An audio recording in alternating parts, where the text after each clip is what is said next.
Good evening, friends, and welcome to Dark Historian. Tonight, I've brought you a quiet, calming tale, a gentle bedtime, sleep story for wakeful minds and wandering hearts. This video is part of the Boring History for Sleep Stories series, made to help you unwind and fall asleep fast. In this episode, I'll share soothing sleep stories that invite your thoughts to slow down and your body to let go. If your mind is still busy, or if peace feels far away, you've found the right place. So gently close your eyes, take a deep breath, and let these sleep-inducing chronicles of history carry you into rest. You're silent. Night begins now, with Dark Historian, Story 1, Perfume, Papyrus, and the Shadow of the Tides, the slow drowning of Cleopatra, the sea that knocked softly at her doors. Good evening, dear listener. Dim the lights, unclench your hands, let your body soften into the quiet world we're about to enter.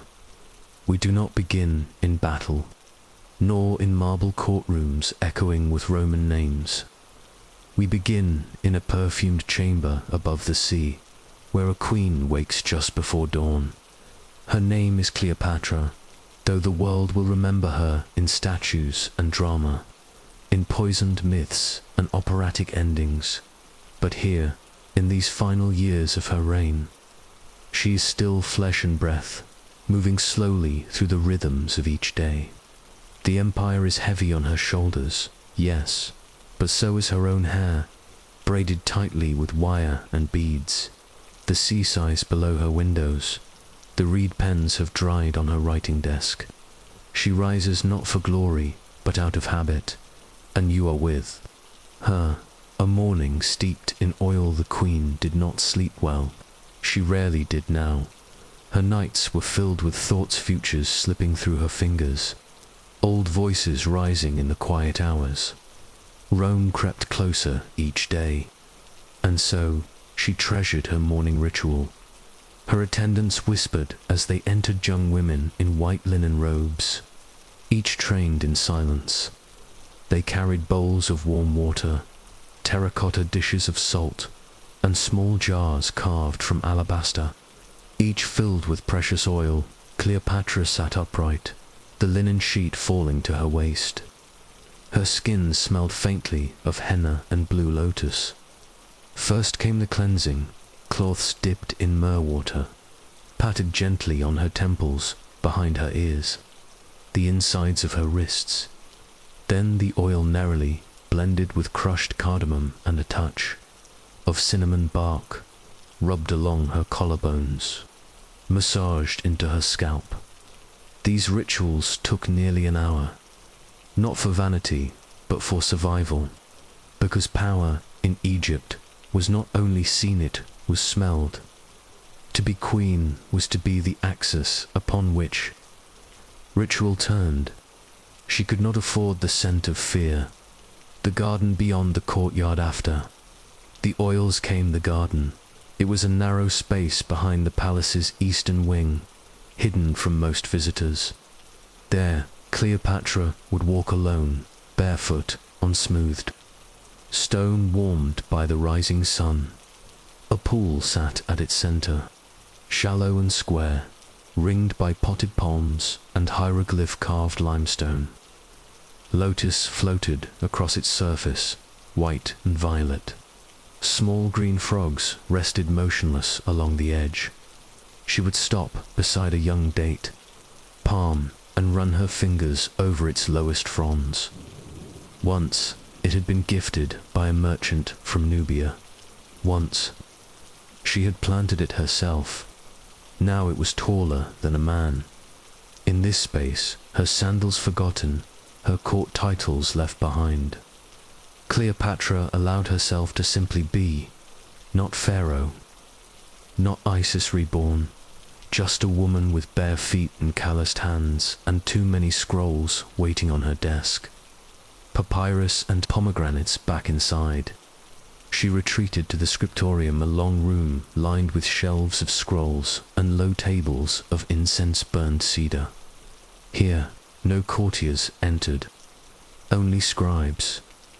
She had 3 favorites, one old, one blind, one so quiet he moved like smoke.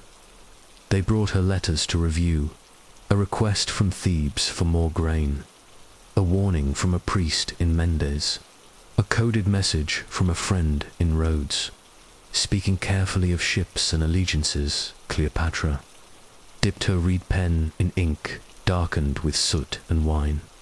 She replied slowly, deliberately, pausing often to blot the paper or sip pomegranate juice. One scroll she opened, then closed again without reading. It was from her sister, Arseneau's old tutor. She could not bear the weight of that name today. A sickness in the airs, the sun rose higher, the windows were shuttered to keep out the heat.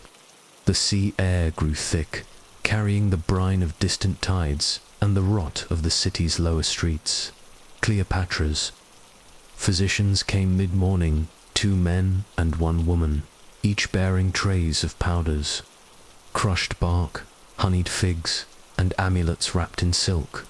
They spoke gently, measuring her pulse not just by touch, but by the tone of her silence. She had been coughing. Again, not often, but enough. They gave her a mixture of crushed licorice root and powdered rose petals, stirred into warm water. She sipped it without complaint. Nearby, a servant burned dried acacia leaves in a bronze dish, waving the smoke gently toward her nostrils. Outside, gulls cried. Inside, the scent of sickness was disguised by cinnamon and cedar. The library she could no longer save in her youth. Cleopatra had walked the great floors of the Alexandrian library like a priestess in a temple. She had debated philosophers, rewritten diplomatic letters herself, and once ordered a scroll copied into 5 languages in a single week. The walls had hummed with the voices of the ancient world.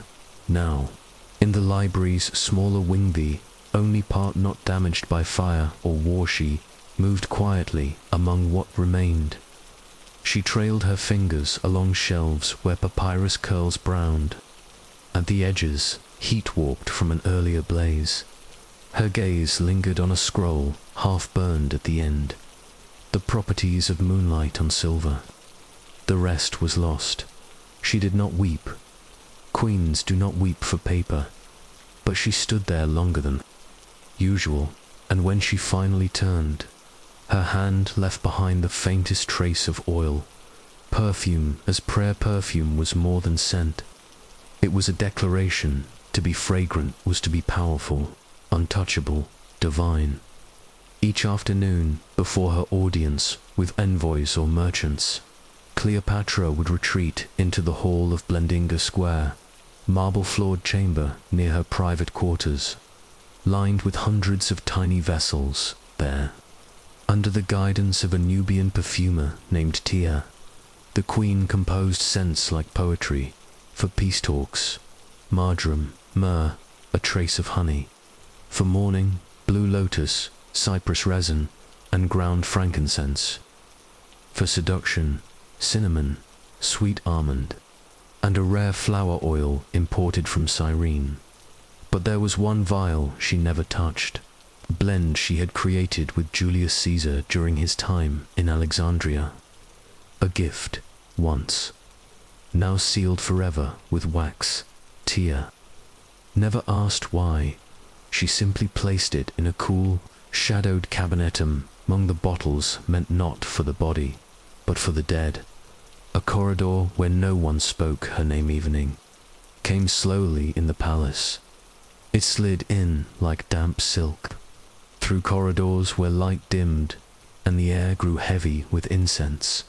There was one hallway Cleopatra avoided in those hours, a narrow gallery that once held portraits of her ancestors. Her father, Ptolemy XII, her mother, unnamed, her older brothers, her sister Bernice, executed after a failed uprising. Most of the faces had been removed by decree, some by hers. What remained were empty frames and scraped plaster. Servants moved through the corridor quickly, heads down. Even they felt it when Cleopatra passed by. She walked quickly. A queen must not show fear, but her breath grew tight. That corridor held too many ghosts, a letter that took too long to write at dusk. Cleopatra sat once more at her writing table. The papyrus unrolled before her like a soft wound. It was a letter to her children, specifically to Caesarion, her son by Julius Caesar, still a boy, though increasingly aware of the eyes upon him. She did not write of Rome or ships, or the future that pressed like storm clouds on the edge of her vision. She wrote of their walks in the citrus grove, of the owl that once nested near the garden steps, of how he used to hide small figs beneath his robes and try to sneak them, to the sacred cats. "I hope you remember," she wrote, "how much joy your small silence gave me." The ink smudged at the edge. She left it. There are things one cannot rewrite. Letters to the dust. Rituals to the moon, asterisk. It is just before moonrise. The lamps are lit. The sea hushes against the outer wall. Somewhere in the distance, a harpist practices a funeral hymn, slowly, softly, as if uncertain whether it is needed. Yet, you sit quietly beside Cleopatra as she prepares to enter the chamber of ritual. Not the great temple halls of Ammon or Isis, but a small, hidden sanctuary carved from pale limestone and lined with bundles of dried herbs. This is not a space for worship. This is a space for remembering, because queens, too, need places where their names are not spoken aloud, only breathed. A bowl of salt, a flame without smoke. Cleopatra kneels before a low stone altar, her robe trailing behind her like water. Her hands are clean washed in lime and lotus sap. Her face is bare of kohl, her wrists unadorned. She does not pray with words. Words, these days, feel like banners in a torn, scattered, misheard. Instead, she arranges the offerings, a small bowl of Nile water, a line of 7 fennel seeds, a strip of linen with a name written in blue ink, and salt. Always salt, enough to draw a circle, imperfect, around her knees. The flame she lights gives no smoke. It's made from beeswax and crushed violet root, meant to keep the air clear and the spirits calm. And then she closes. Her eyes, she is not asking the gods for protection. She is asking them to listen. The attendant, who knew when to leave, there was only one other person permitted in this chamber. A woman named Menwi. She had been with Cleopatra since her girlhood, once a seamstress, then a handmaid, now a silent keeper of rites. Her hair had gone fully grey, her back bent slightly, not from age, but from years spent bowing where others dared not. Menwi never spoke during the rites. She simply observed. Once, years ago, she had asked Cleopatra if she was afraid to be alone in this chamber. The queen had replied, "I'm not alone here." Menwi never asked again. Messages to the dust. When the ritual ends, Cleopatra remains seated in the hush. The salt ring is disturbed slightly by a shift of her robe, but she does not redraw it. Instead, she reaches for a small box kept under the altar. Inside, folded pieces of papyrus, brittle with time, each bearing just a few words, names, fragments. Memories, one says, for the mother I do not name, another to the child who never came. A third, the room was cold that day. I remember the figs. She does not burn them. She simply reads each one and returns them. gently to the box. They are not letters for gods. They are letters to the dust. The corridor of sizes. The moon finally lifts over the edge of the palace roof. Cleopatra walks alone through a narrow corridor used mostly by servants. Its walls are plain, the floor worn smooth by decades of bare feet, but the corridor holds its own rituals. Each night, Cleopatra pauses in the middle and places her hand flat against one stone always. The same one, it bears no marking. It's colder than the others. It is said that the stone was once part of the foundation of an earlier temple, long buried. She says nothing aloud, just lets her fingers rest there. 5 breaths, then she moves on, a room without statues. There was a room in the palace where no statues stood, no gods, no kings, no Roman marble or gold, just a long, low bench and 3 windows that look toward the harbour. Cleopatra often sat here when news from Rome arrived, when the tide carried whispers of war or the arrival of ships bearing unfamiliar standards. She did not consult oracles in this room. She did not read scrolls. She simply watched the horizon. It was here, she once told her physician, quietly, "It is not death I fear, it is erasure. Not from memory, but from meaning, from the stories others would tell in her place. Perfumed ink, and the women who knew each week." Cleopatra met privately with 3 women in her court. One was a healer, one was a singer, and one had once been a priestess of Isis long ago. They met not in her throne room, but in a side chamber filled with cushions, brass bowls of herbs, and scrolls that bore no royal seal. Together, they worked to create a recipe, ink that could carry scent, not perfume, alone, not dye, but an ink so subtly infused with essence that it lingered when words faded. They tested blue lotus oil, crushed amber, pine resin soaked in saffron, even seawater distilled over crushed fennel seeds. Some scents failed, others bloomed, eventually. They found it, an ink that held scent the way a reed held sunlight. Cleopatra used it only for one purpose, writing her final wills, not because she planned to die, but because she knew the ink would outlive her voice, the mirror that never reflected. Her face in a small cabinet near her sleeping chamber sat a hand mirror bronze, slightly dented at the edge. It had belonged to her grandmother. Cleopatra never used it instead.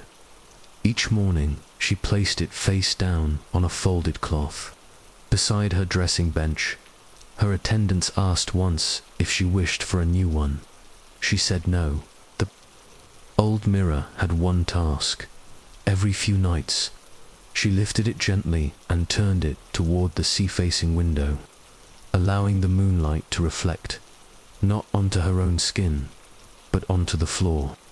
"Let the gods see who watches back," she whispered once, and set it back down. A visit from the linen mistress. The woman was older than Cleopatra, thin, precise, her fingers knotted with age and work. She brought a small bundle of newly woven linen cloth meant for burial should it ever be needed. There was no pretense in the gift, no dramatics, just the slow unwrapping of a pale, fine fabric, soft as breath. The linen mistress said nothing. Cleopatra touched it and asked, "Is it long enough to cover everything?" The woman replied, "It is long enough to remember." Cleopatra nodded, and that was the end of it. The silence between the ship's asterisk, the wind off the sea, had changed. It no longer smelled of myrrh, or of fish, or even of the green rot from the harbour's edge. Now it carried only one thing: stillness, not peace, not calm, but the long, hollow hush that comes before something ends. Cleopatra stood on the palace's southern terrace, where the marble tiles were always cold. The stars above her shimmered faintly in the salt-thick air. Below, Alexandria held its breath. Rome had come, and still the queen did not run. She turned toward the sea and whispered, "You do not drown all at once. You drown with every wave that goes unanswered." A room where no one knocks Cleopatra's final sanctuary was neither grand nor gilded. It was a room behind a tapestry, behind another room no longer used. Fewer than 5 people knew it existed. Inside, a low writing table, a bronze basin with salt water, a reed basket filled with smooth pebbles from the Nile, and a bundle of scrolls tied with blue cord. This was where she wrote her last. Words not proclamations, but notes to herself. She wrote slowly, with perfumed ink, and she never read them again. She simply folded each one and placed it under a stone. Let them be found or not. That was not her concern. The final perfume there had always been one vial she refused to use. The scent she and Caesar had once crafted: bitter orange flower, crushed almond, cinnamon bark. Too sweet now, too loud. But one evening, as torches were being lit along the outer courtyard and rumors spread that Octavian's soldiers had reached the edge of the heptastadion, Cleopatra returned to her blending chamber. Only Tia, her perfumer, stood waiting. No words passed between them. Cleopatra lifted the sealed vial, broke the wax, and let a single drop fall into a small brass bowl of warm oil. She did not apply it to her skin. She simply inhaled, deeply, and said, "So this is how memory smells?" Tia said nothing. She corked the vial and left the queen alone. 3 stones by the garden gate. Cleopatra did not sleep in her bedchamber that night. Instead, she walked slowly to the back gardens, the ones with the papyrus pool and the date palm. She had planted as a girl at the gate. She placed 3 stones on the threshold, one for her father, one for her son, one for the self she had once been. The moon was nearly full, its light filtering through fig branches like fine cloth. A cat brushed against her leg. Somewhere in the distance, a bull cried out. She knelt on the grass and whispered 3 names into the earth. Not prayers, just names. Then she stood, wiped the dew from her palms, and went inside. A door that closed on silk there was a moment in records, unwitnessed by scribes, when Cleopatra passed through the last door she would ever open. It was carved from sycamore, softened with age, the handle smooth from years of ritual. She closed it behind her with no sound, just the gentle brushing of silk against wood. Inside, the room was dim. A single oil lamp flickered on a low table. The walls were lined in linen. No mirrors, no symbols, only quiet. Here, she would write her final letter, not to Rome, not to her people, but to the part of herself she had always kept hidden. She wrote, "They will not remember my voice. Let them smell what I carried. Let the ink tell what I could not." She folded the letter 3 times and placed it in a clay jar sealed with wax. A visit from a widow of the temple late that night. A figure was brought in through a side gate, an old woman, veiled, thin hands like twigs. She had once served at the temple of Hathor. Now closed and crumbling, she brought no offerings, only a strand of dried ivy and a black-painted shard of pottery. She bowed low before Cleopatra, then stood, and asked one question: "Do you wish to be buried or burned?" Cleopatra replied, without pause, "I wish to vanish like mist, but leave behind the scent." The widow nodded once. No more was said. The final arrangement, a table near the terrace. The queen laid out 6 items, a folded veil, and a vial of rosewater, a small woven fan, a scrap of linen with Caesarion's first scribble, a hairpin in the shape of a tiny ibis, and a sealed scroll addressed to no one. Each item was placed slowly, deliberately, not as tribute, not as ceremony, but as memory in physical form, things left behind not to explain her death, but to explain that she had once lived. The last sleep, they say, Cleopatra died by asp. Some say poison, others say dagger, still others say she lived, but none say this, that before the end, she lay down on a couch woven with fig branch fibre and closed her eyes, that her final breaths smelled of blue, lotus and salt, that her lips were stained with ink, not blood, that a soft breeze moved through the room as though even the gods were exhaling, and that, when the guards finally entered, what they found was not a queen fallen, but a silence so perfect it seemed to hum. Asterisk, the woman who closed her. Isit was men with a grey-haired attendant, silent guardian of rights who gently closed Cleopatra's eyes. No guards were present, no generals, no marble statues, only Menwi and the scent of burning cinnamon bark, drifting faintly from a nearby lamp. She did not cry, she did not chant, she only folded the queen's hands across her chest and whispered, "You left like the tide, quiet, with all your weight unseen beneath." Then she turned, stepped into the corridor, and softly pulled the curtain across the doorway. The ink that would not fade weeks later. A Roman scribe opened a scroll discovered among the queen's remaining possessions. The wax seal had broken. On its own during travel, perhaps from heat. He expected orders, or names, or a plea. Instead, he found a letter written in thick, violet-scented ink. The scent had not faded. It said, this was never about Rome, not the ships, not the lovers. It was about silence, and how a woman may use it to shape a dynasty or bury one. The scribe, uncertain of its meaning, rolled the scroll and returned it to a chest. No one ever saw it again, but the scent lingered. The empire that did not understand her Rome would never understand the woman they conquered. To them, she was a seductress, a sorceress, a threat wrapped in silk and venom. They spoke of her death with dramatics. They carved her name into cautionary tales. They erased her tongue from coins, removed her titles from walls. But Alexandria remembered.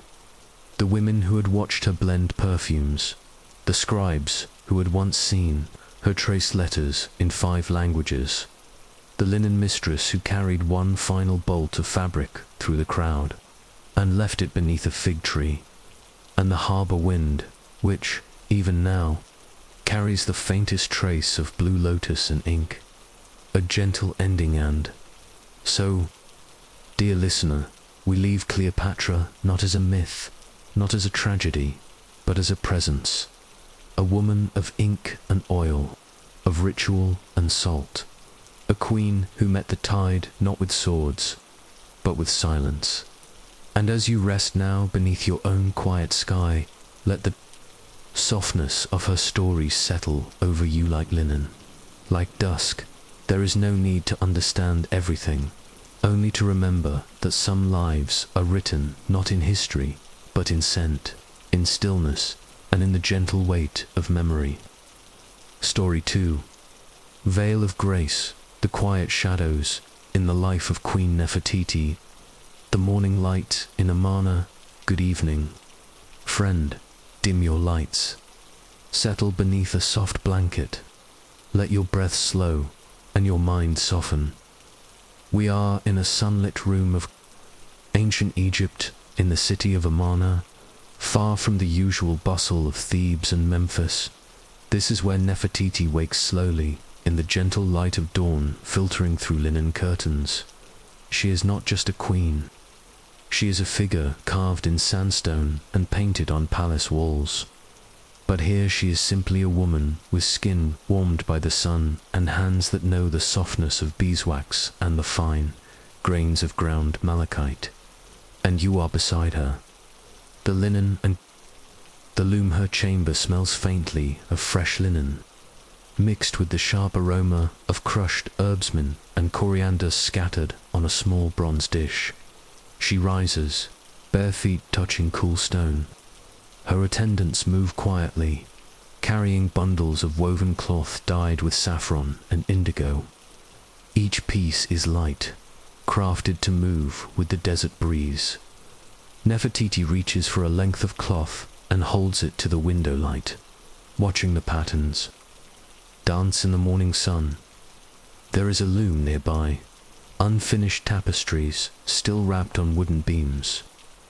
The queen's hands once guided threads here, weaving stories not just in silk but in power. The perfumed water her morning ritual begins with water drawn from the Nile, scented with blue lotus petals and a hint of frankincense resin.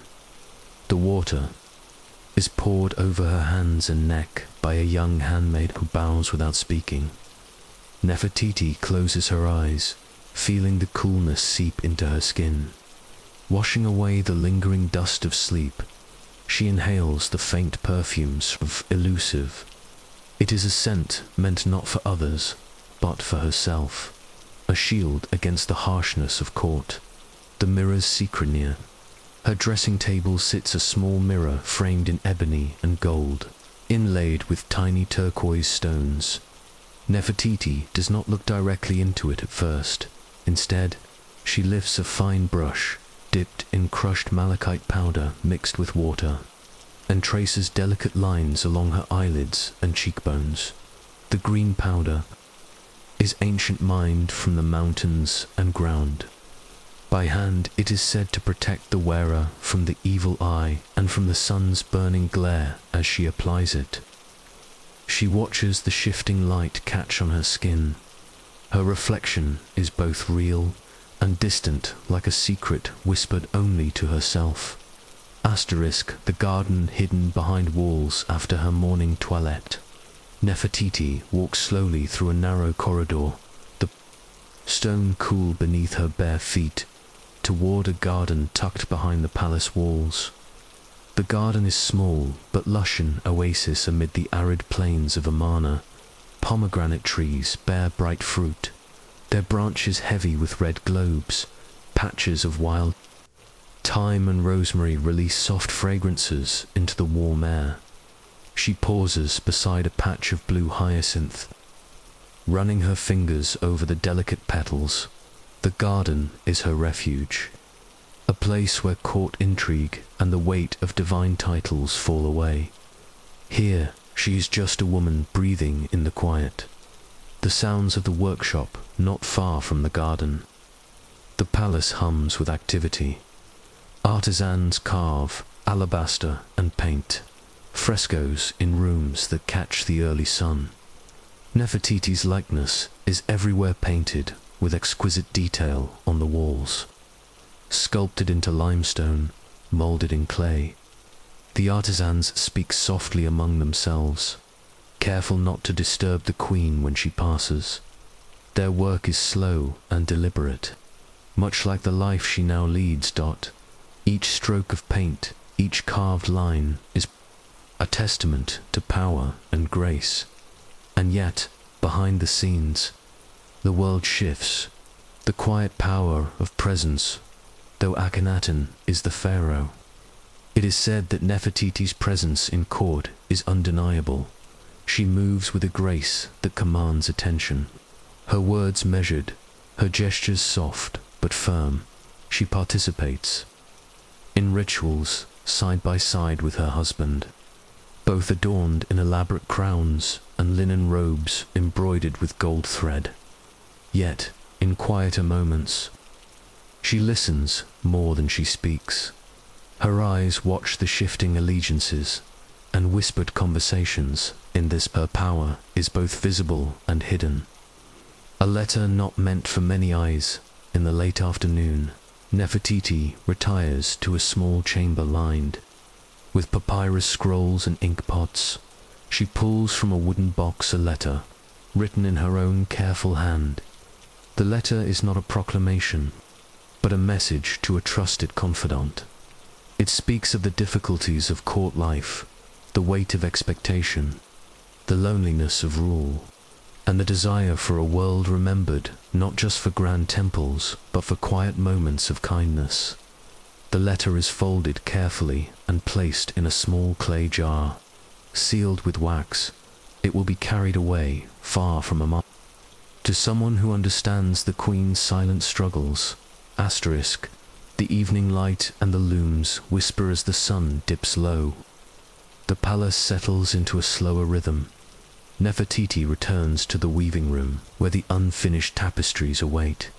Her fingers trace the fine threads, soft as desert wind, each one telling a story only she knows. There is no rush here, no need to hurry.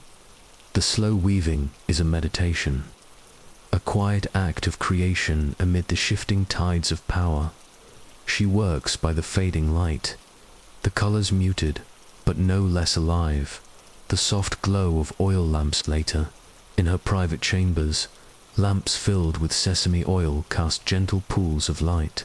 The flickering flames catch the edges of painted walls, where scenes of gods and mortals intertwine. Nefertiti's attendants bring bowls of crushed herbs, lavender, mint, and a touch of cedar to soothe her skin and calm her thoughts. She accepts the quiet care with a soft nod. Tonight, there are no proclamations, no audiences, just the gentle whisper of linens and the scent of herbs. The quiet hour before sleep, before sleep. Nefertiti writes in a small journal simple notes about the day, observations of the changing light, the taste of fresh figs, the sound of children's laughter in the courtyard below. Her handwriting is careful, the ink dark and steady. She pauses often, looking out a small window toward the horizon, where the last light fades into a soft haze. The Queen lays down her brush and closes her eyes. The world outside may be uncertain, but here, in this moment, there is only stillness. The soft footsteps of the morning. The city of Amarna awakens slowly. From her chamber, you hear the faint footsteps of servants padding down the stone corridors, the rustle of linen, and the low murmur of distant prayers. Nefertiti rises once more, not in haste, but with the gentle certainty of a woman who has long learned the rhythms of power and patience.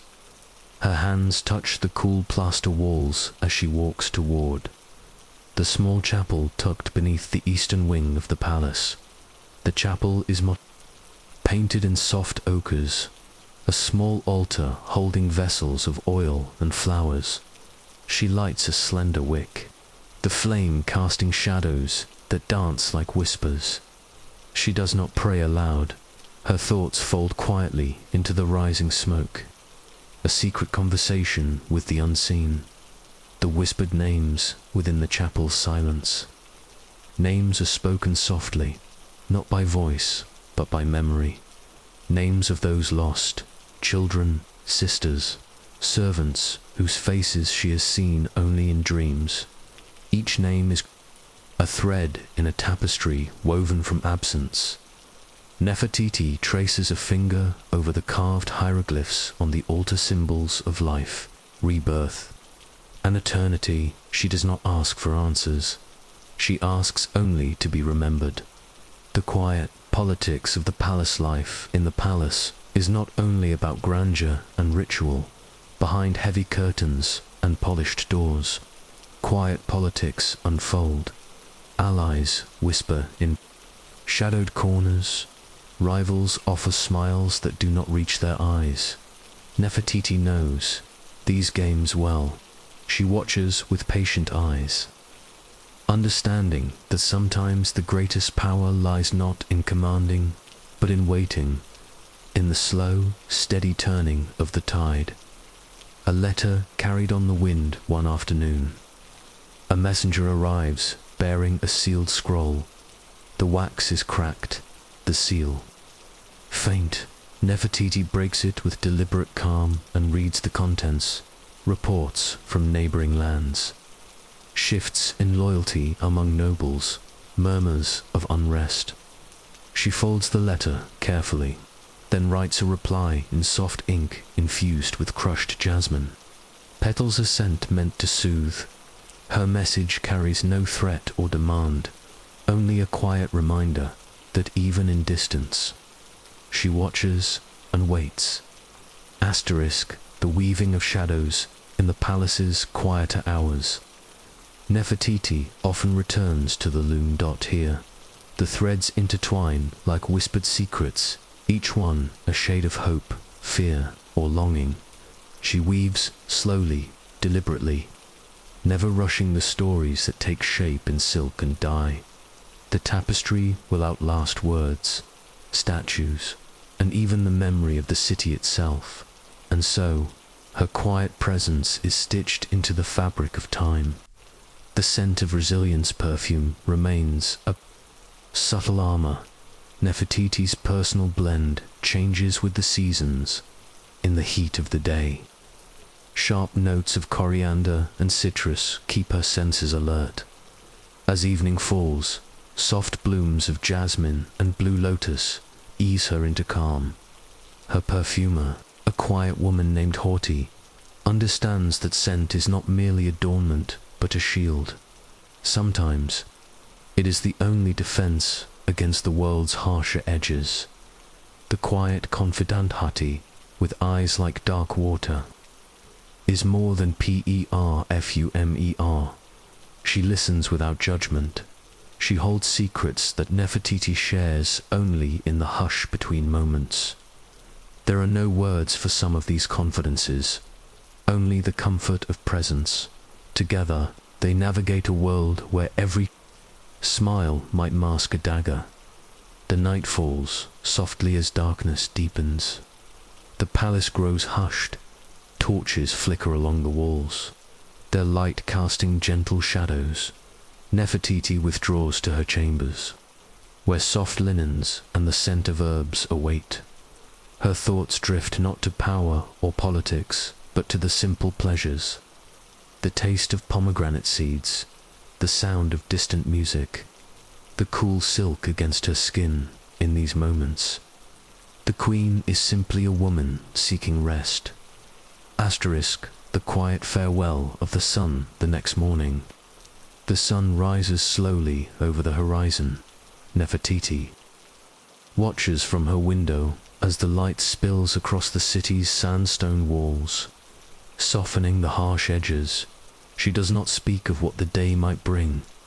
Instead, she moves through her morning rituals with a steady grace touching familiar stones, inhaling the scent of crushed herbs, feeling the warmth of the earth beneath.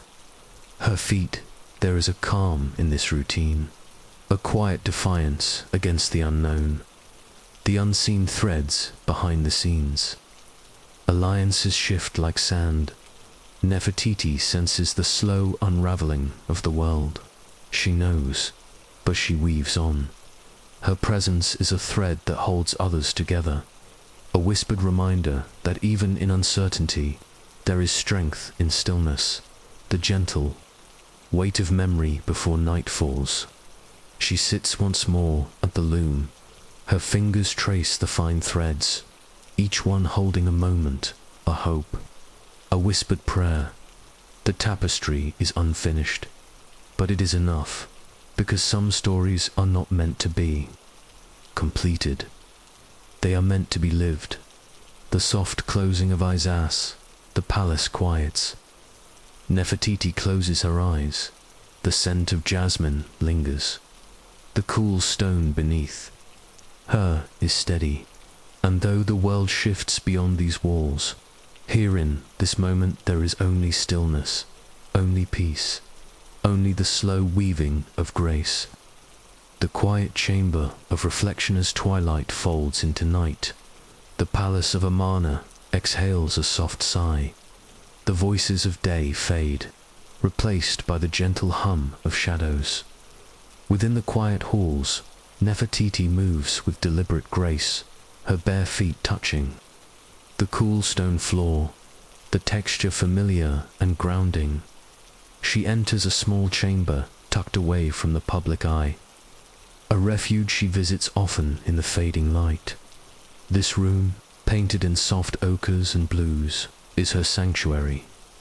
The walls are adorned with simple images, lotuses opening to the moon, birds poised in flight, the quiet curve of the Nile's bend. In the center rests a wooden box carved with delicate hieroglyphs, its surface worn smooth from years of touch. Nefertiti approaches and lifts the lid with care. Inside lie tokens of her past, a broken comb of carved ivory, a length of fine linen once worn as a sash, a pressed flower carefully preserved between papyrus sheets. Each object carries a memory. She closes her eyes and lets the weight of these small things settle over her like a soft shawl. The silence of letters in, the dim light of an oil lamp. She spreads a piece of fresh papyrus over a low wooden table. Her brush, dipped in ink infused with crushed lavender and honey, moves slowly across the surface. She writes not decrees or commands, but quiet letters meant only for those who truly understand. Her words are gentle, folded in meanings layered like the petals of a flower. She pauses often, lifting her gaze to the window where the stars begin their nightly dance. Outside, the river murmurs softly. Her letters are whispers cast into the dark, hopes carried on the currents. The weight of the crown, though, the golden crown she wears in statues, gleams with divine authority. Its true weight is unseen. It presses not just on her head, but on her spirit. It is the emblem of expectation too. Be both goddess and mortal, ruler and wife, mother and diplomat. Nefertiti wears it with the dignity it demands. But beneath the surface is a woman who sometimes yearns to shed the gilded burden, to walk unseen, to speak freely, to rest without the eyes of history upon her. A garden of shadows beyond the stone walls lies a secret garden, a patch of green cradled in the desert's arms. At night, under a sky bejeweled with stars, Nefertiti tends this small oasis. Her fingers brush over pomegranate branches, heavy with fruit. The rich red a stark contrast against the dark leaves. She moves among hyacinths and rosemary, inhaling their soft fragrances. This garden is a place of quiet growth and gentle renewal, a living poem of resilience. Here, amidst the shadows, she finds solace. The whisper of the Nile in the early morning hours, before dawn colors the sky. Nefertiti wanders along the riverbank. The Nile flows silently, a ribbon of glass reflecting stars and moonlight. The air is cool, carrying the scent of lotus and damp earth. She listens to the water's soft murmur, a sound unchanged by centuries. Here she is, a woman apart from the palace, free to breathe. In the endlessness of time, the quiet conversations of servants inside the palace, life continues in hushed tones. Servants move like shadows, exchanging small stories in the corridors, news of distant caravans, the bloom of rare flowers, the birth of a child in a nearby village. Nefertiti listens from her chambers, these quiet fragments weaving into the fabric of her days. Though surrounded by power and intrigue, the palace is also home to countless simple lives, each essential in its own way. The veil of grace, the veil she wears, is more than decoration. Crafted from the finest linen and embroidered with gold threads, it drapes softly, shielding her from the gaze of others. In its folds, she finds both comfort and quiet strength. The veil is her shield, and her statement that power need not roar, but can whisper grace, after all, is a subtle form of resistance. The slow turning of time as the sun sets. The palace breathes more softly, Nefertiti's movements slow, her thoughts turning inward. She sits by a window watching the city's silhouette against the fading light. Though the future is uncertain, she carries within her the steady rhythm of the Nile and the quiet glow of stars. In this slow turning of time, she finds endurance. The letters left unsent among the many letters she pens. Some are never sent, folded and tucked into hidden compartments. Of her chamber, these notes are prayers and secrets, hopes and fears. They speak of a woman caught between worlds, goddess and mortal, public figure and private soul. These words, like shadows, linger quietly in the spaces she inhabits. The soft songs of night outside, night birds sing their gentle lullabies. Nefertiti listens, the melodies weaving through open windows, mingling with the scent of jasmine and cedar. These songs, ancient and eternal, soothe the palace. They carry the weight of time and the promise of dawn. The flicker of candlelight within the palace's quiet chambers. The soft glow of candles flickers. Shadows dance slowly on walls painted with scenes of gods and mortals intertwined. In eternal embrace, Nefertiti sits alone, the golden crown set aside on a velvet cushion nearby. Her hands rest lightly on a woven cloth, fingers tracing the delicate embroidery, tiny lotus flowers stitched with gold thread. The quiet is deep, but not empty. It holds the weight of history and the breath of countless untold stories. The gift of a small bird one evening. A servant brings a small sparrow wrapped in soft linen. Nefertiti accepts it gently, holding the fragile creature close. The bird's tiny heartbeat is a reminder of life's delicate balance. She whispers to it softly, a lullaby passed down through generations. The sparrow is set free beneath the palace's high windows, its wings beating a quiet rhythm against the cooling air in that flight. There is hope, a brief, shining moment of freedom, the hidden corners of power. Power in the palace is often spoken of in grand terms, temples, armies, decrees. But Nefertiti understands its quieter forms, the exchanged glance in a crowded room, the unspoken understanding between allies, the patience to wait, the wisdom to observe.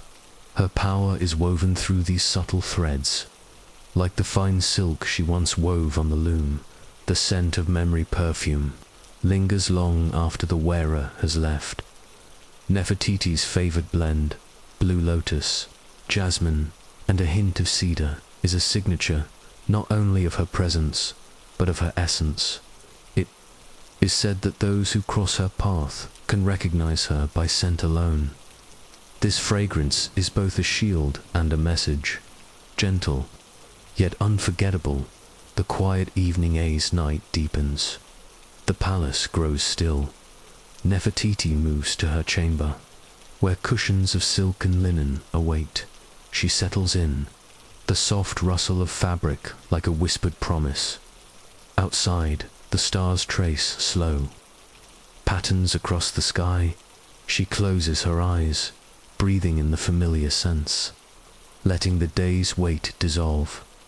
Here, in the embrace of darkness, there is only calm. The legacy in Threadsby for sleep.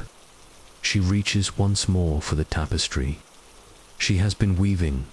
Her fingers move with quiet reverence over the threads. Each stitch is a moment, a hope, a fear, a memory.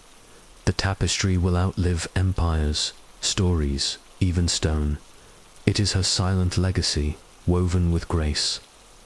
Story 3. Whispers beneath the tomb, the secret sleep of Queen Twosrat, the quiet dawn of a forgotten queen. Good evening, friend. Dim your lights, settle beneath a soft blanket, and allow your breath to slow. We begin in the waning years of the 19th dynasty of ancient Egypt, in a time when the sun god's light was fading from the land of the pharaohs, in the city of Thebes, within stone walls that have witnessed centuries, a woman named Twosrat moves quietly through the corridors. Of power, she is not the loud voice of conquest, nor the dazzling face on gilded monuments. Instead, she is a shadow, a presence felt in the hush of the palace, in the slow folding of linens, in the gentle rustle of papyrus scrolls. The dawn light filters softly through the high windows of her chamber, casting patterns that shift slowly with the sun's passage. Twosrat rises from her linen bed, the sheets cool against her skin. Her attendants move silently, drawing fine cloths and ointments, offering scents of frankincense and myrrh. Her morning ritual is a delicate unfolding, a careful tending to skin, hair, and spirit. The queen's hands are steady as they smooth perfumed oils across her arms. She listens to the distant prayers, echoing through temple halls, a melody both ancient and eternal. Outside, the city stirs. Servants open wooden shutters, releasing birds that flutter toward the sky. The scent of baking bread drifts faintly through stone corridors. Twosrat steps onto a shaded balcony, feeling the cool morning air against her face. She gazes toward the sprawling horizon, fertile fields giving way to the distant desert dunes. There is a quiet determination in her eyes, a soft strength beneath the weight of her crown.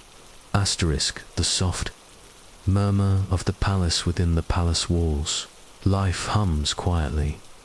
Courtiers move with careful purpose, their voices low. Measured, Twosrat's footsteps echo softly along polished stone floors as she makes her way to the inner chambers. The tapestry of court life unfolds in subtle motions. The exchange of glances, the faint scent of incense lingering in the air, the whisper of silk robes brushing past ancient pillars. She is both observer and participant, navigating a world of tradition and expectation, the unseen. Rituals, her days are marked by rituals unseen by most.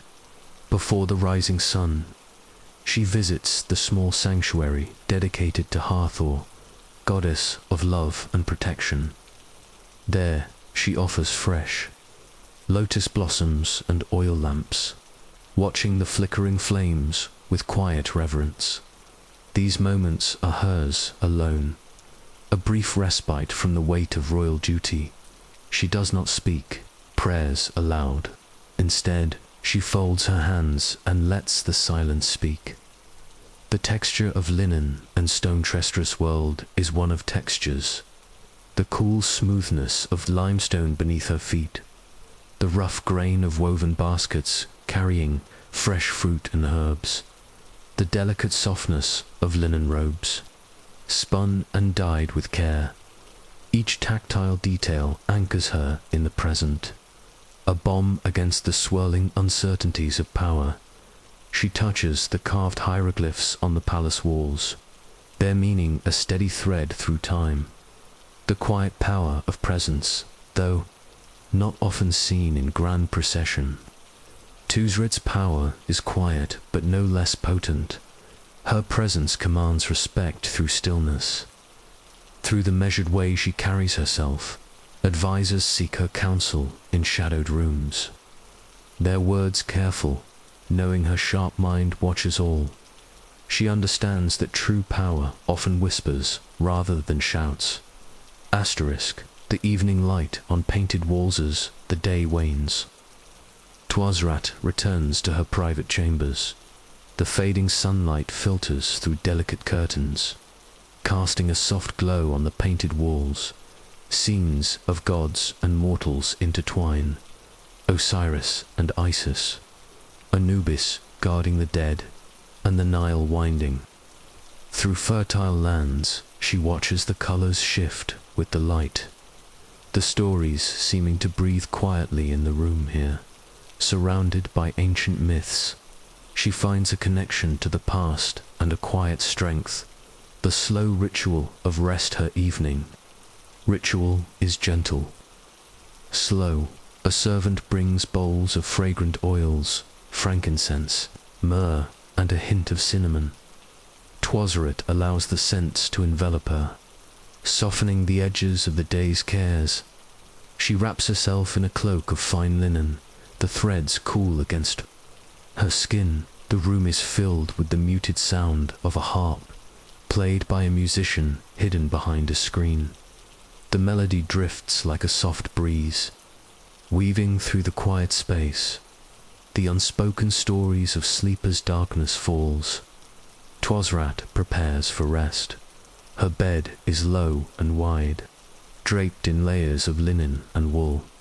She lays her head on a pillow stuffed with dried herbs, lavender, chamomile, and sage scents meant to invite peaceful dreams.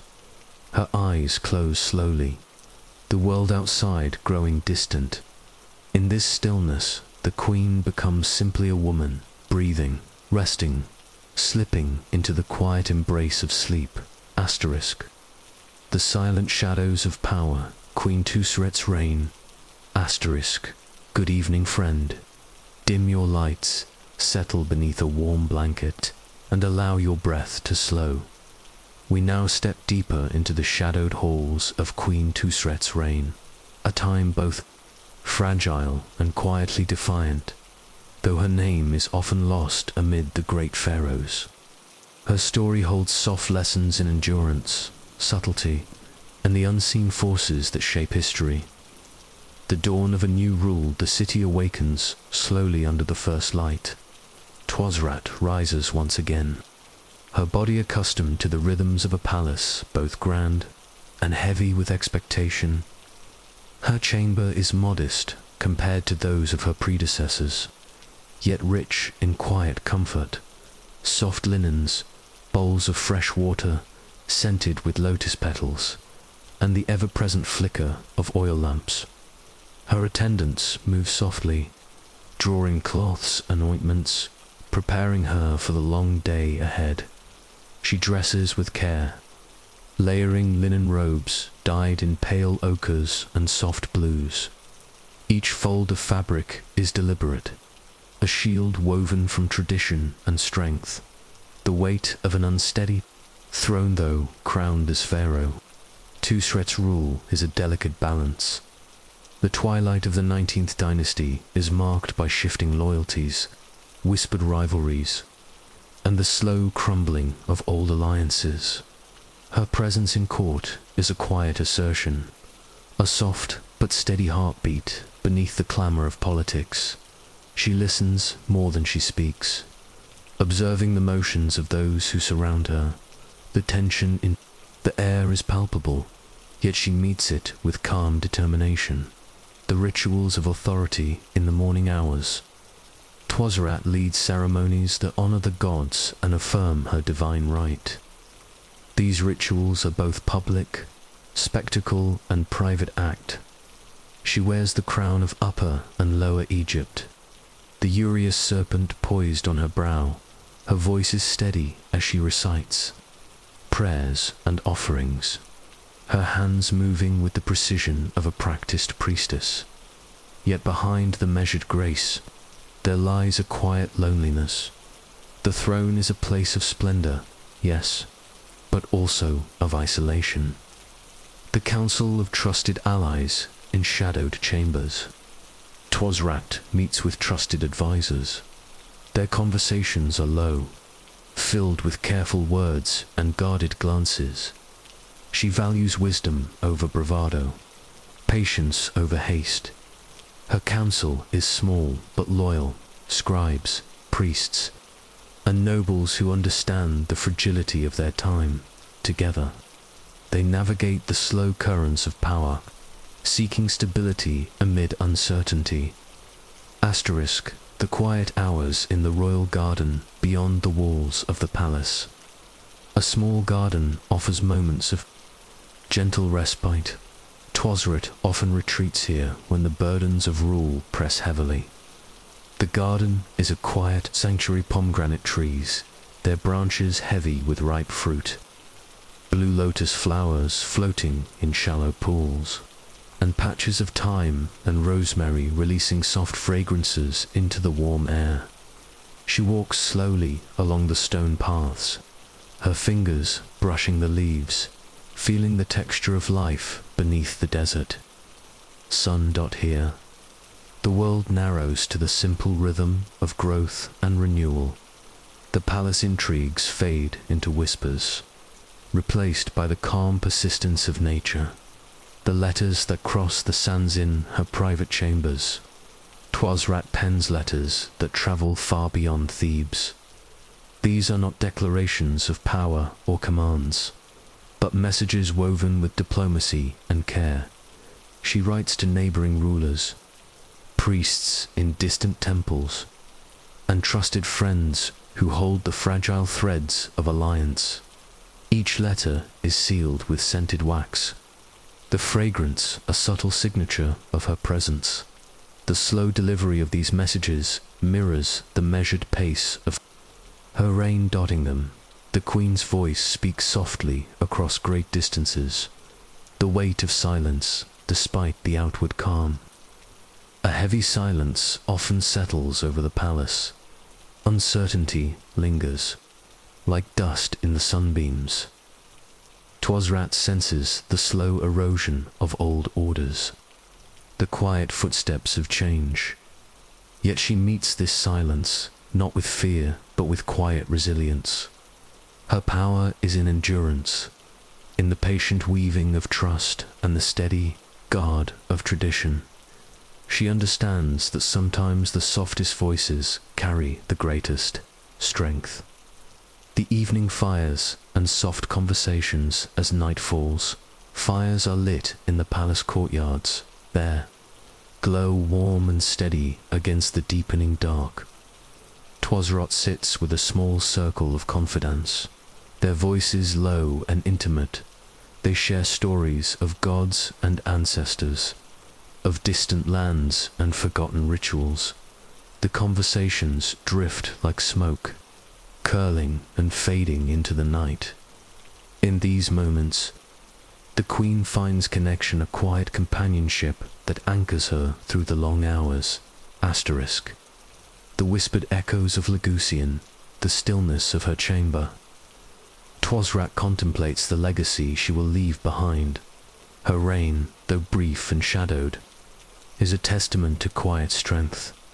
She understands that history often forgets those who move softly, who rule not with thunder but with subtlety.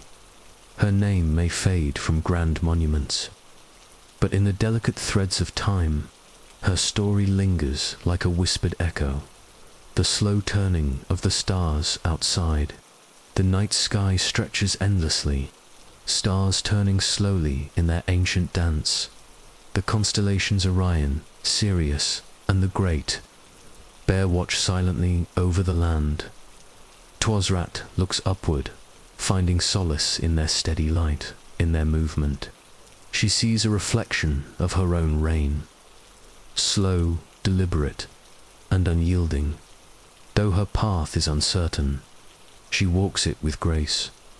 The final moments of wakefulness as the palace grows quiet.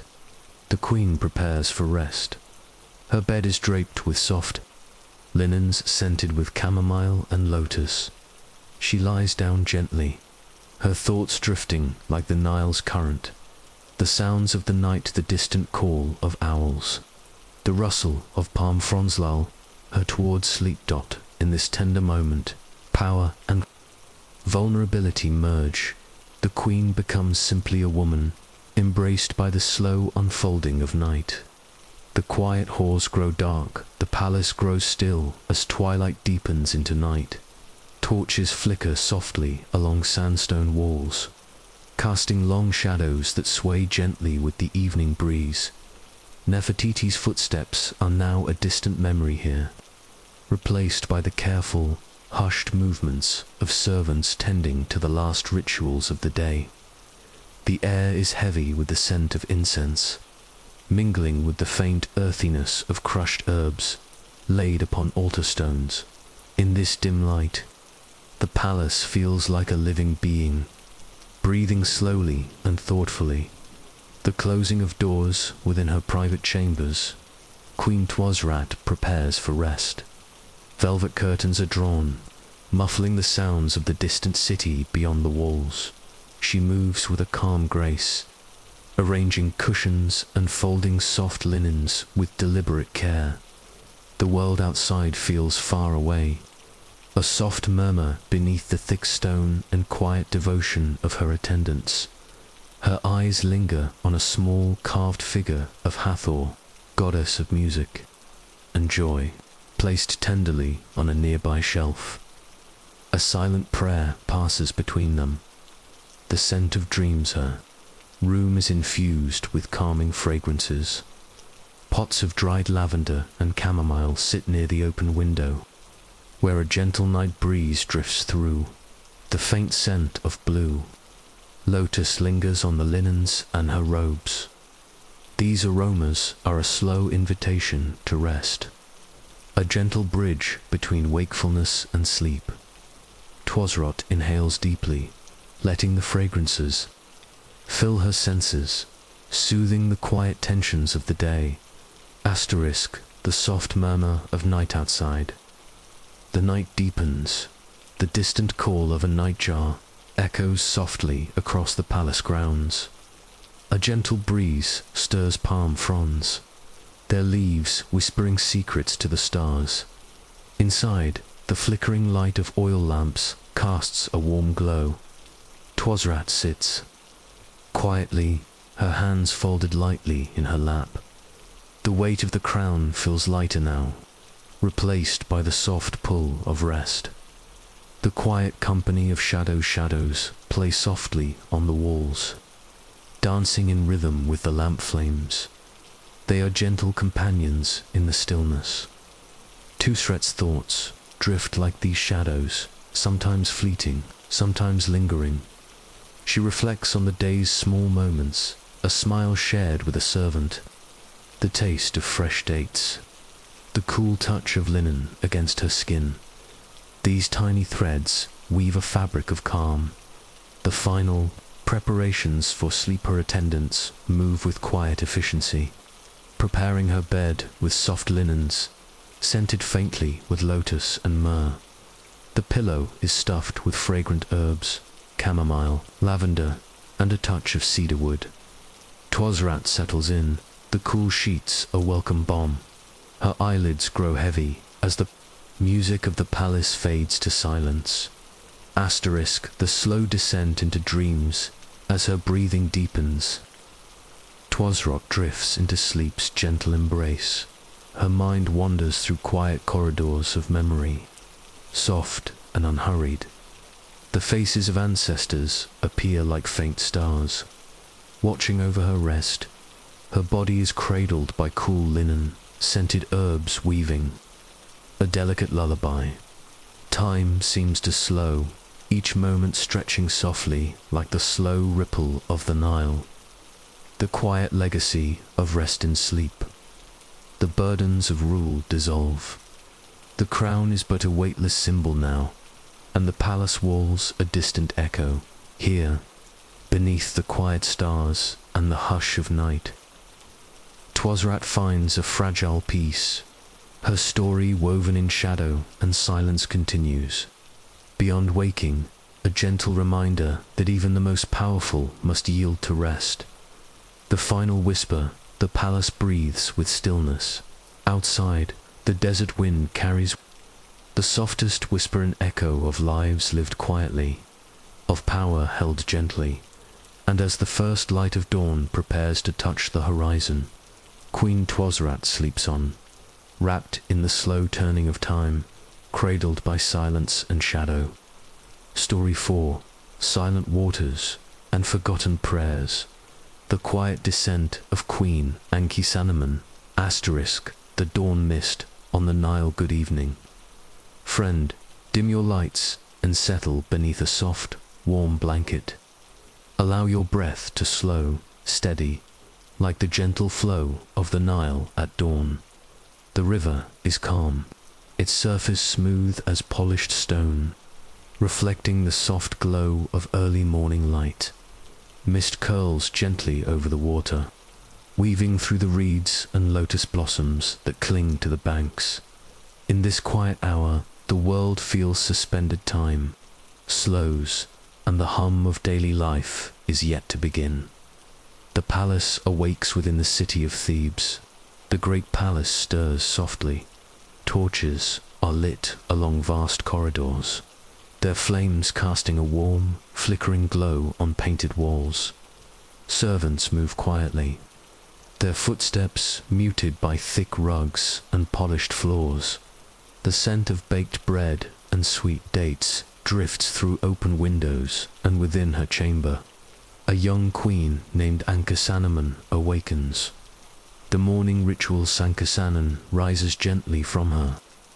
Linen bed. The sheets, crisp and cool, are embroidered with tiny symbols of protection: scarabs, lotuses, and the eye of Horus. Her attendants enter softly, bearing bowls of water infused with rose petals and honey. With slow, deliberate care, they wash her hands and face. The cool liquid a fresh beginning to the day. A fragrant oil, blended from myrrh and frankincense, is applied to her skin, softening and scenting it. The quiet weight of a name. She carries a name heavy with history.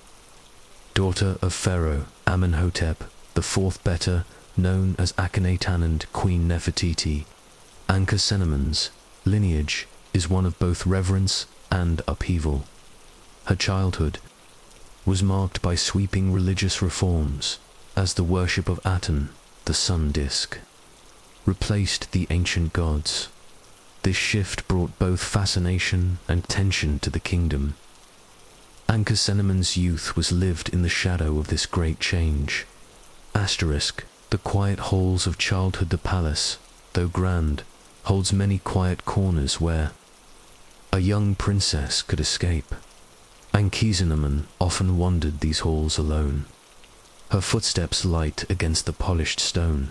The walls whispered stories of gods and kings, of power won and lost. Her fingers traced the carved hieroglyphs, absorbing the ancient wisdom encoded in stone. These silent lessons became a gentle rhythm beneath the bright light of her days. The soft murmur of the royal garden outside. The royal garden was a sanctuary. Tall palms swayed softly in the breeze, their leaves casting dappled shadows. Pomegranates hung heavy on branches, their ruby seeds gleaming like tiny jewels. The scent of jasmine and lotus filled the air. Here, Ankhesenamun found moments of peace. She watched dragonflies skim the water's surface, and listened to the distant call of birds. The garden was a quiet refuge from the weight of expectations, the changing tides of faith. The shift to Aten worship brought a slow reshaping of life and ritual.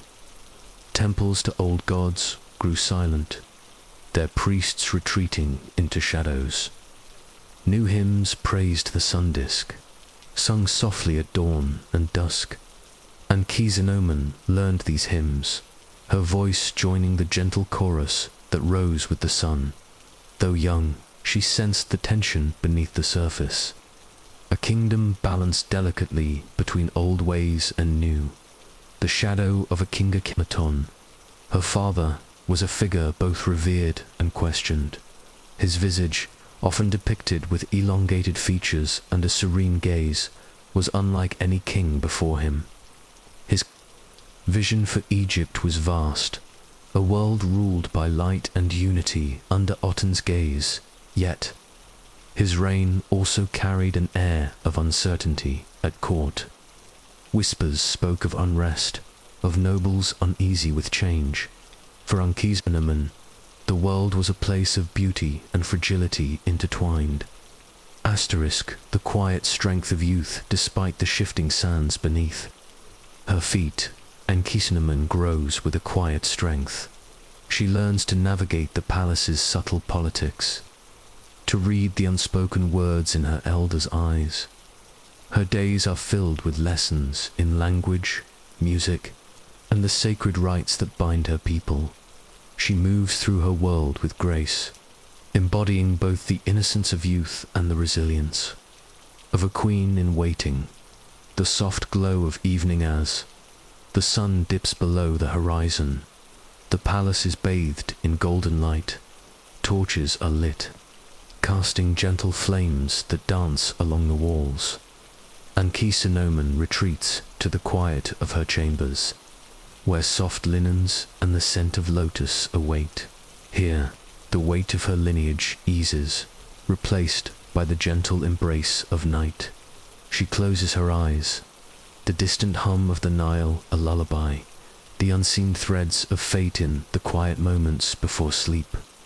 She senses the threads of fate weaving slowly around her. Her story, though still unfolding, carries the weight of a kingdom's hopes and fears. The silence holds questions without answers, mysteries waiting patiently in the dark. And so, she rests, cradled by the gentle rhythms of the night, ready to face the dawn. The slow dawn of responsibility. Good evening, friend. Dim your lights, settle beneath a warm blanket, and let your breath slow gently. Ankhesenamun's youth gives way to the soft dawn of responsibility. The palace feels different now, heavier with expectation, yet familiar as the Nile's steady current. She rises slowly, the cool morning air brushing against her skin.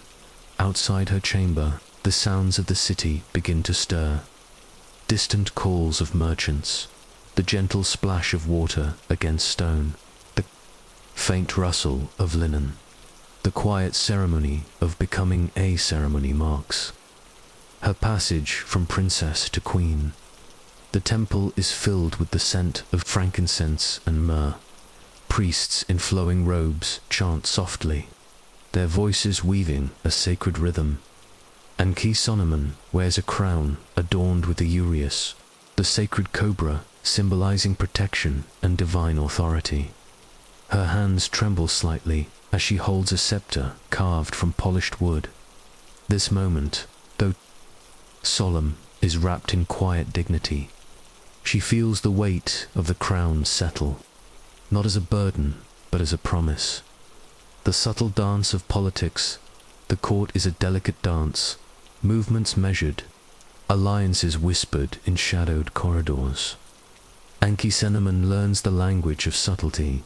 She listens more than she speaks, observing the glances exchanged between nobles. Each smile, each hesitation is a note in the symphony of power. Her advisors are cautious, their counsel gentle but firm. In this soft world of whispers, she must find her own voice. The fragile balance of power, the reign of Tutankhamun. Her husband is marked by attempts to restore old traditions after the upheaval of Akhenaten. Reforms Ankhesenamun stands beside him, a quiet presence in turbulent times. Together, they navigate the shifting sands of religion and politics, yet beneath the calm exterior lies a fragile balance, the kingdom's stability poised on the edge of uncertainty. Her role is often unspoken, but deeply felt. Asterisk, the quiet rooms of the palace walls hold many secrets, and Ankhesenamun learns to navigate their quiet rooms with careful steps. In chambers dimly lit by oil lamps, she meets with trusted advisors and priests. Their voices are low, filled with reverence and concern. Together, they discuss the future, the restoration of temples, the renewal of old gods, and the fragile peace the kingdom must hold. Each decision is measured, deliberate, like the slow flow of the Nile. The shadow of a lost King Tutankhamun's reign is brief and marked by struggle. Though young and often ill, he bears the crown with quiet dignity, and Ankhesenamun stands near him, offering strength in the silence. The court whispers of his fragility, but she remains steadfast. Their bond is a soft thread woven through the fabric of a kingdom in transition. The rituals of restoration temples, once silent, now echo with ancient prayers. Ankhesenamun participates in ceremonies honoring Amen, Osiris, and other deities. She lights incense, offers libations, and joins in hymns sung softly by the priests. These rituals are more than tradition. They are a healing balm for a kingdom's soul. In these moments, she feels connected to something larger, a slow, steady current of faith and renewal. The weight of silent grief, beneath the surface of power lies quiet sorrow. The early deaths of those close to her family, friends, and ultimately Tutankhamun himself, leave gentle shadows on her heart. Grief is a silent companion, woven into the tapestry of her days. She carries it with grace, allowing it to deepen her resolve, rather than break her spirit. Asterisk, the nightfall of power, as the sun sets beyond the Nile's distant curve. The palace quiets once again. Twilight slips softly through tall windows, casting long shadows across painted walls. Ankhesenamun sits alone in her chamber, the soft flicker of a single oil lamp the only light. Her thoughts drift like the gentle current outside, uncertain, deep, and endlessly patient. She understands that power is often silent, carried not in grand gestures, but in moments of stillness. The fragile threads of legacy, her legacy is wrapped in mystery, caught between the fading echoes of kings and the quiet strength of queens. Though history often overlooks her, the faint traces of her life remain in faded inscriptions, broken statues, and whispered stories passed down through time. She is a reminder that even in quiet descent, there is dignity. The gentle promise of donors, the night deepens, and Ankhesenamun prepares for rest. Her bed is soft, wrapped in linens scented with lotus and chamomile. She lies down slowly, letting the day's weight dissolve. Outside, the first light of dawn begins its slow climb, in the embrace of quiet and shadow. She drifts gently toward sleep, a queen cradled by the slow turning of time.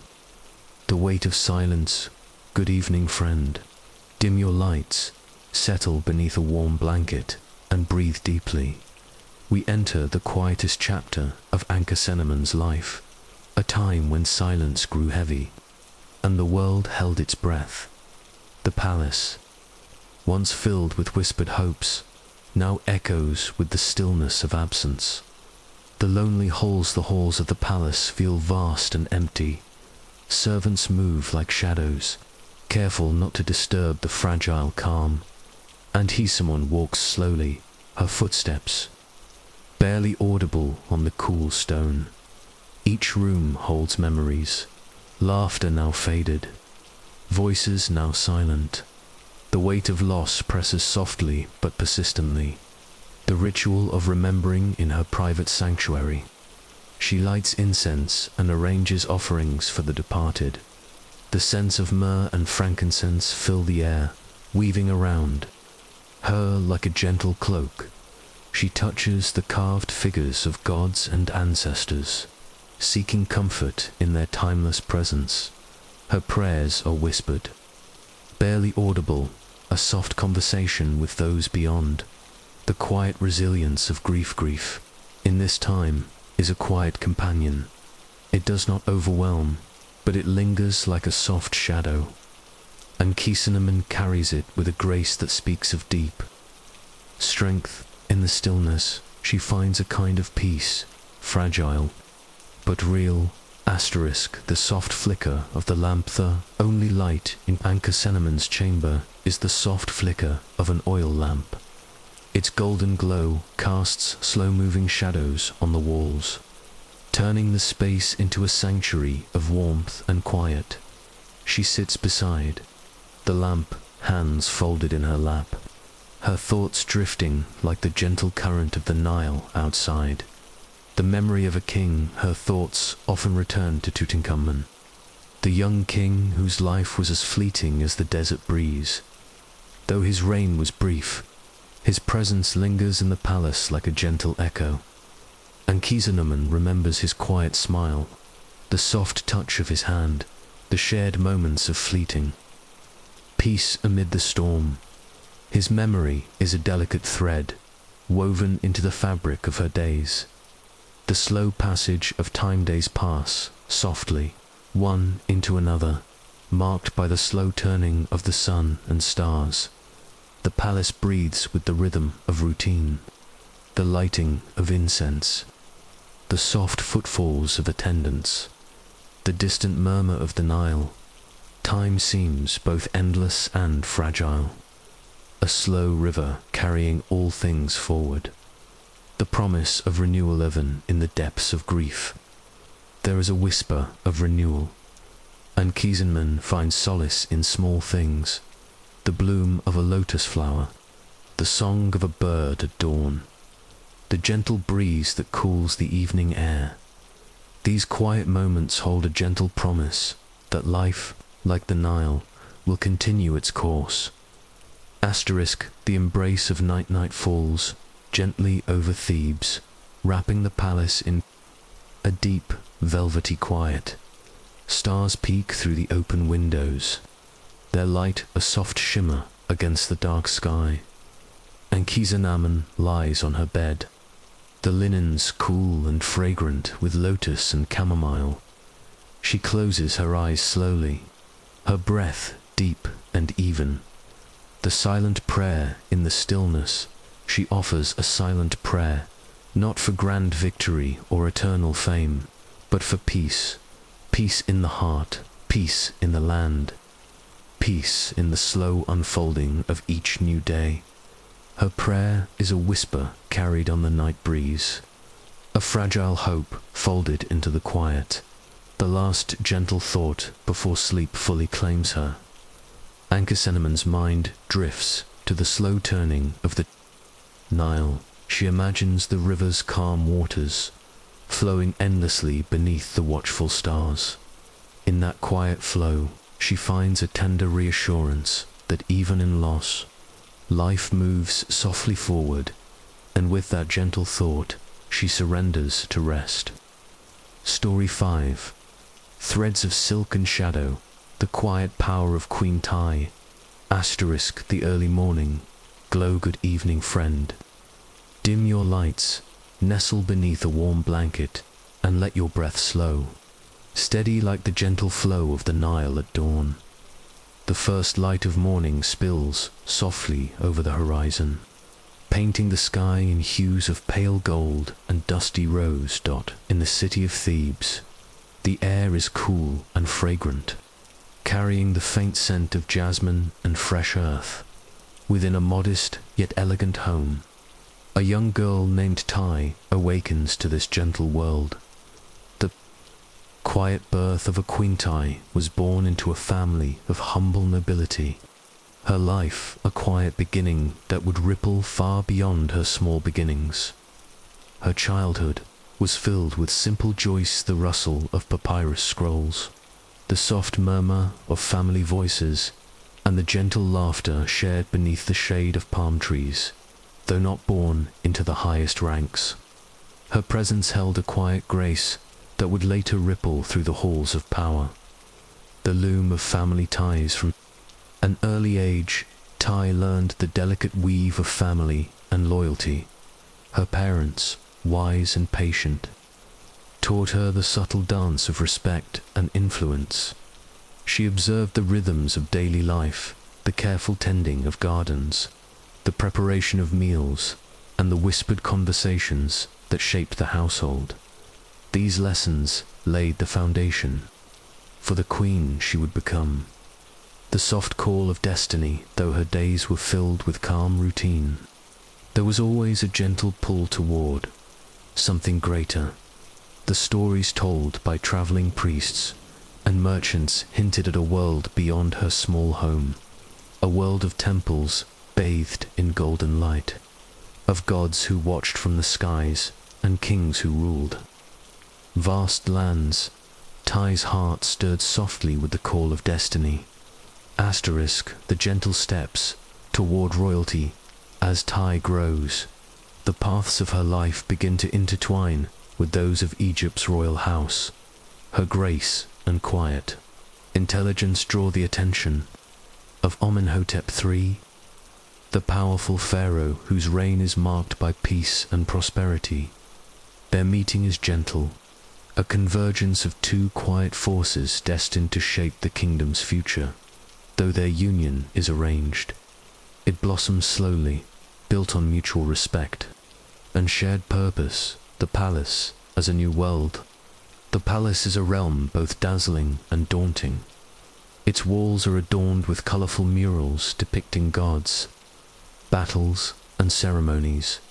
Courtyards bloom with fragrant flowers, and the sound of harp music floats softly through the air. For Ty, it is a place of new beginnings and subtle challenges.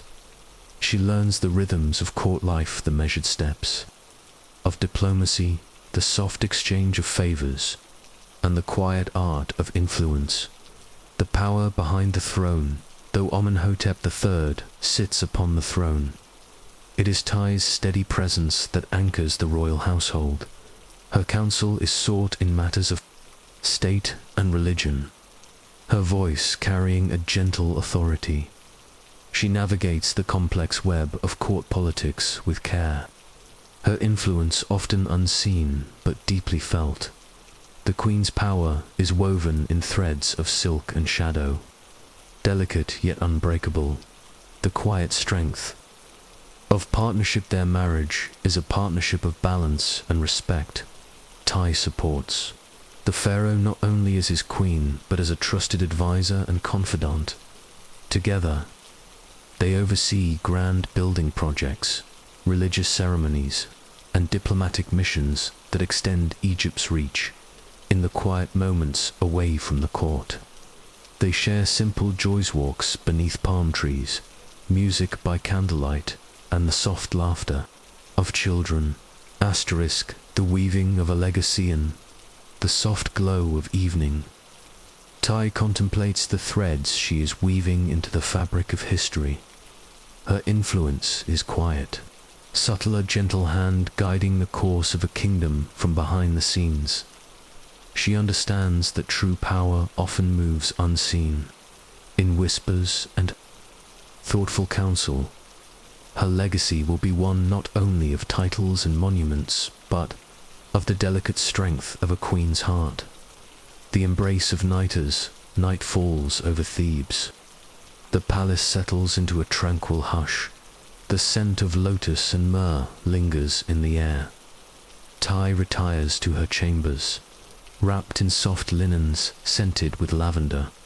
She closes her eyes slowly, her breath steady and calm. In this peaceful moment, the future feels full of quiet possibility, the promise of tomorrow beneath the watchful stars. The kingdom sleeps. Ty's story, woven from threads of silk and shadow, continues to unfold one gentle day at a time, and as the slow turning of time carries her forward, she rests, cradled by the soft rhythm of history's breath. The morning light on the Nile. Good evening, friend. Dim your lights, settle beneath a warm blanket, and let your breath slow and deepen. The sun rises slowly over the Nile, its soft light spilling across the water like liquid gold. The city of Thebes. awakens gently sounds of birds, the murmuring of early market traders, and the distant rhythm of oars dipping into the river dot within the palace. Queen Tai begins her day with quiet purpose. The rituals of royal morning ties. Mornings are marked by gentle rituals that soothe the spirit and prepare her for the weight of the day. Attendants help her wash with cool water scented with lotus and frankincense. Her hair is braided carefully, adorned with ribbons of fine linen dyed in soft colors. She dresses in robes woven from the finest flax, their textures smooth against her skin. Each movement is deliberate, a slow dance of preparation, the soft pulse of diplomacy, though ties. Power is often behind the scenes. Her role as diplomat is quietly profound. She receives envoys and guests with gracious calm, listening attentively to their words. Her presence carries a soothing steadiness, a reminder of Egypt's enduring strength. Through subtle conversation and thoughtful gestures, she weaves bonds that extend beyond borders. The garden of quiet reflection when moments allow. Tai retreats to a secluded garden within the palace grounds. Here, shaded by date palms and flowering jasmine, she finds space to breathe and reflect. The gentle rustle of leaves, the distant sound of water trickling from a small fountain, and the soft hum of bees create a peaceful backdrop.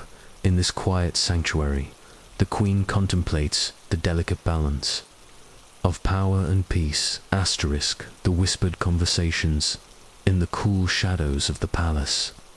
Tai engages in conversations held softly behind closed doors. Her words are measured, her tone calm, as she listens more than she speaks. Amongst trusted advisors, she weaves quiet plans, decisions that will ripple slowly across Egypt's vast lands. Her influence flows like a gentle river, shaping the course of events without storm or sudden waves. The weight and grace of influency she's influence is neither ostentatious nor loud. It is found in the soft touch of her hand upon a scroll, the careful counsel offered in private moments, and the subtle gestures that guide the pharaoh's decisions. Her power is a delicate balance, held in trust, exercised with care, and often unseen by the world outside palace walls. The evening serenade as dusk descends. Music fills the palace halls. Harp-strings resonate softly, accompanied by the gentle beat of drums. Tai listens, her eyes half closed, the melodies weaving a calm spell.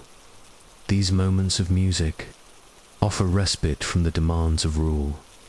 They are a gentle reminder of beauty and softness amid the weight of history, the quiet strength of family surrounded by her children and loved ones. Tai finds her deepest solace. Their laughter is a balm, their presence a steady source of comfort. Though the demands of royalty are many, these moments remind her of life's tender joys. In the warmth of family, she gathers strength for the days ahead. The gentle fade of twilight twilight deepens. Over Thebes, the palace softens into a quiet sanctuary.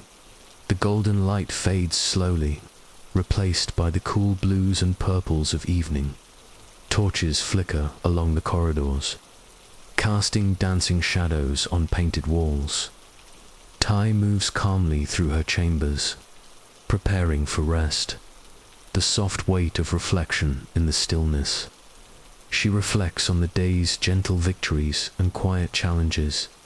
Her thoughts drift through moments, both large and small, the smile of a child, the soft glow of candlelight, the whispered promise of peace. Each memory is a thread, woven slowly into the fabric of her reign. The promise carried by night wrapped in soft linens scented with lotus and myrrh. Tai closes her eyes, her breath deepens, slow and even as sleep beckons. Outside, the Nile flows quietly beneath the watchful stars. In this peaceful embrace, the queen's strength rests and renews. The night's gentle embrace, good evening, friend. Dim your lights, settle beneath your warm blanket, and breathe slowly. Night falls softly over Thebes. The city wrapped in deep velvet darkness, stars twinkle faintly above, their light shimmering gently over the Nile's quiet surface. Within the palace, Queen Tai rests, cradled by the stillness and softness of night, the quiet strength of a Queen Tai's power has long been a quiet force, woven not from loud decrees, but from patient wisdom. Her influence lingers like a soft melody, heard only by those who listen.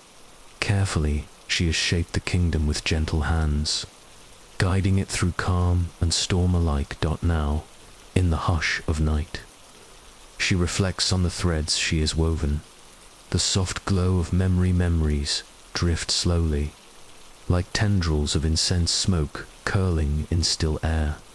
She recalls moments of joy, a child's laughter, a shared glance with Amenhotep, the simple beauty of a blooming lotus that she remembers, challenges met with steady resolve and quiet courage. These memories form a delicate tapestry, each thread a story of strength and grace, the promise of tomorrow, though her story will one day join the countless others, etched in stone and scroll. Tai knows the power of quiet legacies. The kingdom will move forward, carried gently on the Nile's eternal current. Her work will live on not in grand monuments alone, but in the whispered prayers and soft songs of those who come after.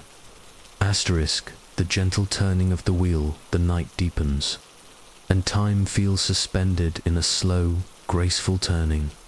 Tai lies beneath soft linens, the faint scent of lotus and myrrh wrapping her in a gentle embrace.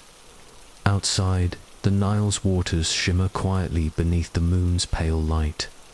The world seems hushed, as if holding its breath for the promise of dawn. The whispered prayers in the stillness. Tai offers silent prayers to the gods she has long revered. Her voice is a soft murmur, barely audible, a tender conversation with those beyond. She asks not for grand favor, but for peace in her heart, her family, and her kingdom. These whispered prayers are threads of hope woven into the night's fabric.